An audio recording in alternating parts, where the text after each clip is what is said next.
Hey everyone, Stratabean here, and today we're slinging spells with the founder of the Izzet League, Niv-Mizzet Parun. Niv is a 5/5 dragon wizard with flying that costs 6 mana in Izzet and can't be countered, and his effect is, whenever you draw a card, Niv-Mizzet deals 1 damage to any target, and whenever a player casts an instant or sorcery spell, you draw a card. This is an Izzet spellslinger deck through and through. We've got cantrips, counterspells, card draw, storm payoffs, combo lines, and all the flashy finishers you'd expect. But what makes this list really sing is how it balances raw power and inevitability with that classic Izzet chaos, always feeling like you're teetering between total control and blowing yourself up in a spectacular fashion. So let's get into it. Overview.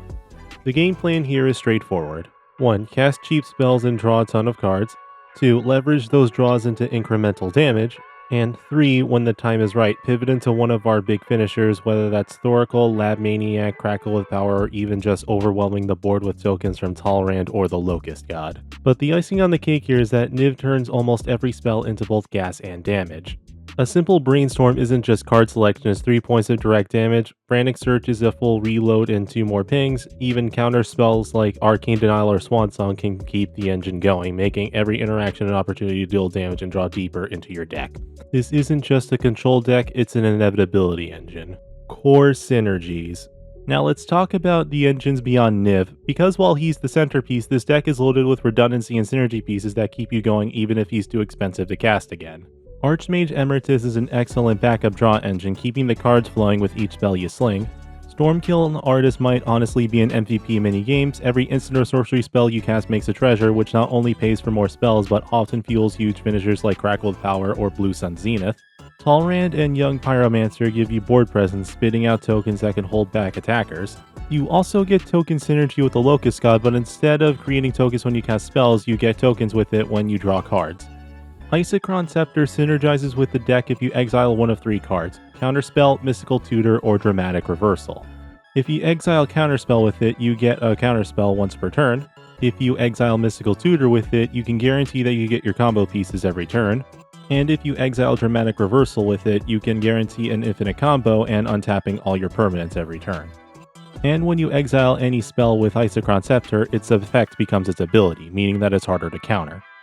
For our mana reducers, we got Goblin Electromancer, Stormcatch Mentor, Ruby Medallion, and Sapphire Medallion. And we got our mana rocks such as Arcane Signet, Izzet Signet, Talisman of Creativity, Soul Ring, and Thought Vessel, which keep the engine fueled. This isn't big in the competitive sense, but you'll definitely find yourself chaining together spell after spell with the help of these rocks. Support and control. For our counterspells, we got Swan Song, Counterspell, Arcane Denial, Flusterstorm, Fierce Guardianship, and an offer you can't refuse. And for the rest of our removal, we got Cyclonic Rift, Chaos Warp, Pongify, and Rapid Hybridization. All of this feeds back into Niv's ability. Even when you're playing defense, you're still advancing your game plan. Combos. Of course, no Niv-Mizzet deck would be complete without some infinite or near infinite combos. Let's go over a few key ones. The most classic combo in this deck is our Commander and Curiosity. First, enchant Niv with Curiosity. Then cast any of the instant or sorcery spells from your hand. Niv will trigger drawing you a card and then dealing 1 damage to any target. Curiosity will trigger drawing you a card and then Niv will trigger again dealing 1 damage to any target. This will result in near infinite damage and near infinite card draw. You can also achieve this combo with both Visionary and either Parun or the Firemind, but the main difference being is that you can't stop the combo once it starts, so have Lab Maniac on your field, otherwise you would lose the game by decking out. The next combo is Isochron Scepter, Dramatic Reversal, and 2 to 3 other mana rocks. First, play Isochron Scepter and use its first ability to exile Dramatic Reversal. Then tap all your mana rocks to add your mana to your mana pool. Then use 2 of your 3 floating mana to activate the second ability of Isochron Scepter, creating a copy of Dramatic Reversal, untapping all your non-land permanents. Repeat this process and net yourself infinite mana.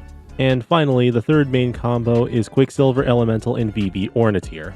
First, have both Quicksilver and VV on the battlefield and 1 blue mana available. Second, use the 1 blue mana to activate Quicksilver Elemental's ability, copying VV's first ability, generating you 3 mana of any color. Just make sure one of them is blue so you can do it again. And then once you get enough mana from either the Isochron combo or the VV combo, use that mana to either use Crackle with Power or Blue Sun Zenith in tandem with Lab Maniac or Thoracle to win the game. And of course we have alternate win cons, Thassa's Oracle and Laboratory Maniac. With all the draw we generate, decking ourselves out isn't hard. Having these tucked away means you got a reliable non-damage route to victory when life totals get too high. Piloting tips. The goal in the early game is to set up your mana rocks and mana reducers. Prioritize your cards like Arcane Signet, Izzet Signet, Ruby Medallion, or Goblin Electromancer. If you can get a Rhystic Study or an early Tolerant on the board, you're in great shape. Save your counterspells for anything that threatens to cripple your development. In the mid-game, have Niv enter the battlefield. Protect him if you can, but remember, he's uncounterable, so he's sticky unless someone has hard removal. Once he's out, lean into your cantrips and value spells to keep drawing cards and pinging the table. This is also when engines like Stormkill and Artist can turn into absurd mana generation. In the late game, you should be digging for one of your finishers. Maybe it's one of your infinite combos, or it's going wide with a lot of tokens. Or it's aiming down with a huge crackle with power. Or if you got Blue Sun Zenith, use it in tandem with Thoracle or Lab Maniac. And that's how I built around Niv-Mizzet Parun. Every spell you cast pushes you further ahead, and every card drawn gets your opponents closer to defeat. Whether you're burning the table with infinite damage, stealing the game with Thoracle, or just overwhelming everyone with value, this deck feels powerful, flashy, and fun in precisely the way Izzet should. Thanks for watching. Please leave a like, subscribe, and let me know in the comments on which commander you'd like to see next. Until next time, bye.